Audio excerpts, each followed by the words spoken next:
Bom dia, segunda-feira, 27 de abril de 2026.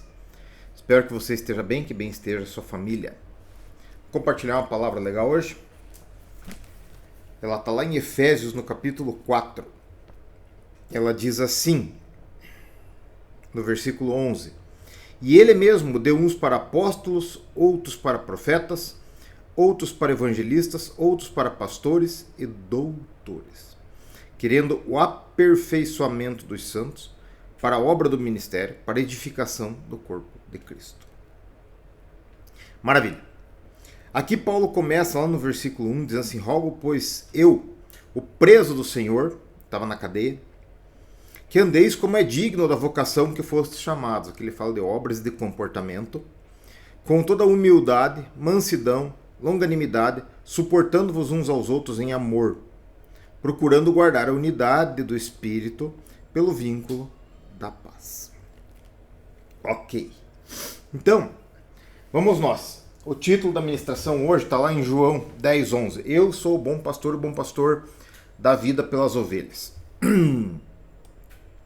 Aí, você diz assim: Marco, mas por que você está falando isso? Bom, Jesus encarnava em si, vocês vão ver, esses 5 dons ministeriais que ele deu para alguns, né? Ele era profeta, ele era evangelista, ele era pastor, ele era mestre, ele encarnava os 5 dons, tá? E ele distribuiu esses dons pelo Espírito Santo a cada um de nós, tá? E muitos exercem esses dons sem ser na igreja e sem saber também direito aquele chamado, ensinando algumas coisas diferentes, né?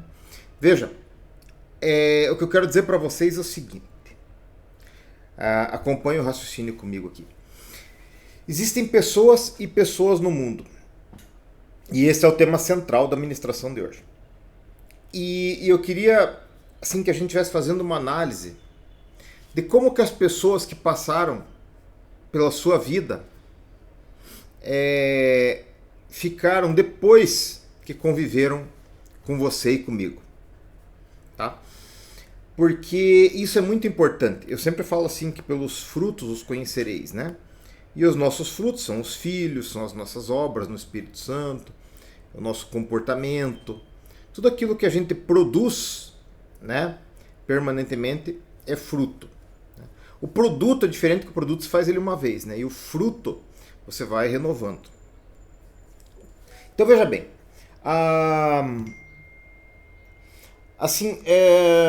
os professores, por exemplo. Eu acho muito legal a profissão do professor, né? E tem muitas pessoas que foram meus professores, a tia Gracinha aqui do lado, tem o professor Rivaldo, que eu encontro sempre. Tem várias pessoas que foram meus professores e que tiveram alguma influência na minha vida, né? Os professores. Você como professor, você muda a vida da pessoa. Como médico, o médico muda a vida da pessoa. O advogado, a maioria dos meus clientes de 20 anos atrás, 30 anos atrás, ainda passa aqui pelo escritório. Alguns mudaram de advogado até, mas continuam sendo meus amigos. Outros continuam vindo aqui do escritório, eu continuo sendo advogado. E eu penso assim, quantas dessas pessoas entraram aqui na minha vida, eu entrei na vida delas e elas conseguiram sair daqui melhores do que chegaram.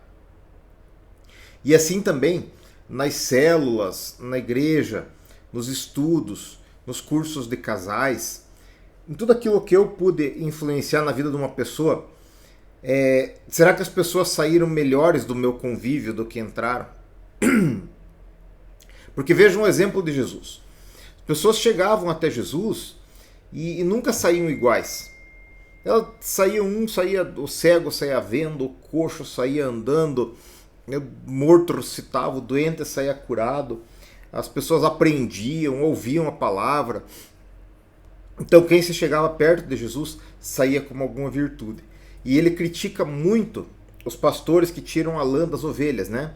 Porque, como eu contei para vocês a história do pastor lá de Itapema, que a irmã recebeu uma herança e ele estava edificando o templo da igreja, e ela deu a herança dela para ajudar na construção do templo, e o pastor mudou de ideia e resolveu comprar uma caminhonete, e daí a irmã ficou brava e nunca mais foi na igreja.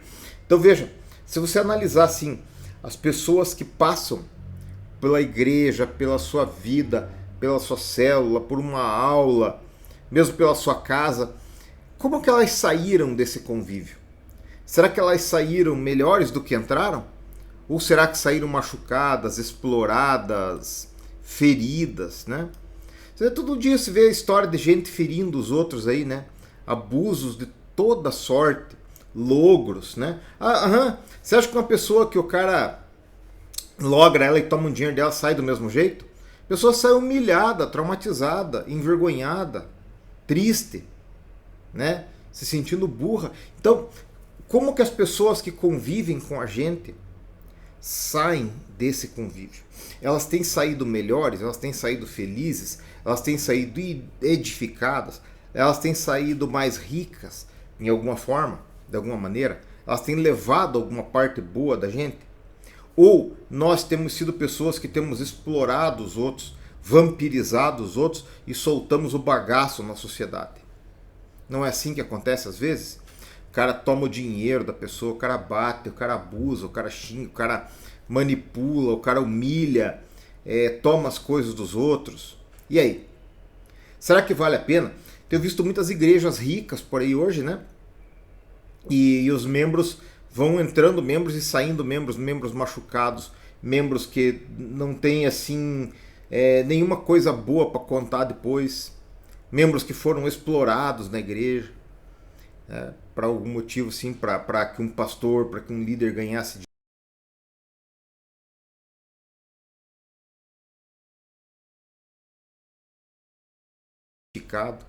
Não foi isso que Jesus ensinou para nós. O que Jesus ensinou para nós é a gente trabalhar para que cada pessoa que cruzar o nosso caminho, cada pessoa que conviver com a gente, leve um pedacinho de amor dele, tá? E o amor de Cristo, ele não é como algo que se acaba. Pelo contrário, ele é como a chama de uma vela. Você pode acender milhares de velas com a tua chama e a tua chama não vai diminuir. Como um poço que verte a água boa. Se você não fizer isso, não der a tua água para os outros, o que acontece? A tua água fica estagnada, ali fica ruim. Mas se você for dando a tua água para os outros, eles matam a sede e você mesmo tem tua água renovada diariamente. Para isso ele nos chamou, para dar vida pelas ovelhas, para gastar tempo com os outros, para pagar as contas direitinho, para atender das pessoas, para incentivar as pessoas, para dar uma palavra de ânimo, para dar uma palavra boa, para cuidar. Ele não falou assim, que cada vez que alguém passou com fome na sua frente, você deu uma comida, você deu para ele? Que cada vez que você achou uma pessoa com sede, você deu água, você deu para ele? Cada vez que foi visitar o doente ou visitar alguém na prisão, você não fez isso para ele? Ele estava falando assim, porque são virtudes, são as boas obras pela vocação pela qual fomos chamados, que Paulo se refere. Eu vou orar por você e vou suplicar para Deus, porque tanto eu como você possamos produzir esses frutos, que as pessoas que passem pela nossa vida não saiam da mesma forma que entraram nela, mas que saiam edificadas, que levem alguma coisa boa para lembrar de nós a cada tempo. Pai, obrigado pelas nossas vidas, obrigado pela vida do meu irmão que está me ouvindo, Senhor. Eu peço que o Senhor esteja abençoando, Pai, a casa do meu irmão, a vida do meu irmão, e que as coisas vão bem para ele nesse dia, em nome de Jesus. Peço que o Senhor abençoe minha casa, também minha vida, e que cada pessoa que cruzar o nosso caminho saia, Pai, edificada, leve alguma coisa da tua parte com ela, para que nós possamos ser conhecidos como bons pastores, como aqueles que acrescem alguma coisa na vida das pessoas. É o que eu te peço, em nome de Jesus. Amém? A ministração hoje é sido boa, porque tem bastante mensagem e ligação tentando nos interromper hoje. Deus te abençoe. Tenha uma semana excelente.